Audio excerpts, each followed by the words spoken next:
మన రక్షకుడైన యేసుక్రీస్తు నామములో అందరికీ వందనాలండి. ఈరోజు దేవుని మాటలు సామెతల గ్రంథము 1వ అధ్యాయము 30వ వచనం. నా ఆలోచన విననొల్లకపోయిరి, నా గద్దింపును వారు కేవలం తృణీకరించిరి. ప్రియమైన దేవుని బిడ్డలారా, మనం ఎప్పుడు కూడా దేవుని ఆలోచనను, ఆయన గద్దింపును ప్రేమతో ఆహ్వానించేవారిగా ఉండాలి. ఆయన ఆలోచన మన జీవితానికి ఒక మంచి మార్గం. ఆయన గద్దింపు మన జీవితంలో ఒక మంచి మార్గానికి అది ఒక బలమైనది. కాబట్టి మన తల్లిదండ్రులు మనల్ని గద్దించినప్పుడు మనం వింటే బాగుపడతాం. మంచి వ్యక్తులు మనకు ఆలోచన చెప్తే మనం బాగుపడతాం.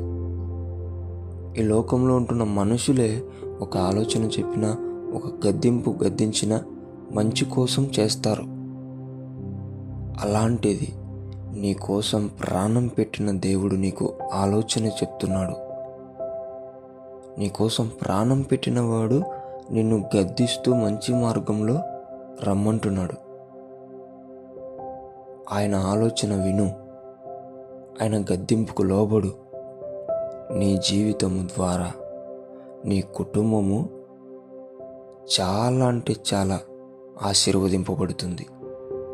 దేవుని బిడ్డలారా, ఆయన గద్దింపులోనే ఆశీర్వాదం ఉంటుంది. అది గుర్తించి గద్దింపుకు లోబడే బిడ్డలుగా ఉండాలని, ఆయన ఆలోచనను విడిచిపెట్టుకోకుండా పట్టుకొని నీ జీవితాన్ని కట్టుకోవాలని దేవుని పేట మనవి చేసుకుంటున్నాను.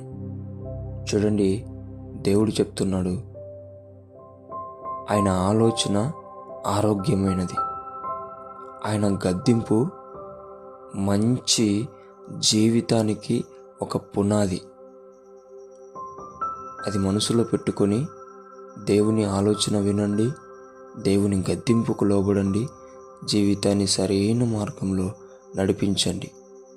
దేవుడి మాటను దీవించునుగాక. ప్రార్థించుకుందాం. యేసయ్యా, మీకు వందనాలు నాయనా.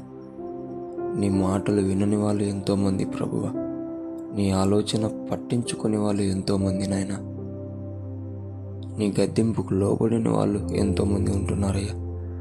అలాంటి బిడ్డలుగా మేము ఇన్ని రోజులు ఉన్నాం, మమ్మల్ని క్షమించండి అయ్యా. అలాగూ కాకుండా నీవు ఇచ్చిన ఆలోచన పట్టుకొని మంచి మార్గంలో వెళ్ళుటకు జ్ఞానం దయచేయండి అయ్యా. నీ గద్దింపుకు లోబడి ఆ మంచి జీవితానికి పునాది వేసుకొనుటకు నీవు మాకు బుద్ధి నేర్పించండి అయ్యా. నీవే మమ్మల్ని నడిపించమని యేసు నామములో ప్రార్థిస్తున్నాం తండ్రి. ఆమెన్.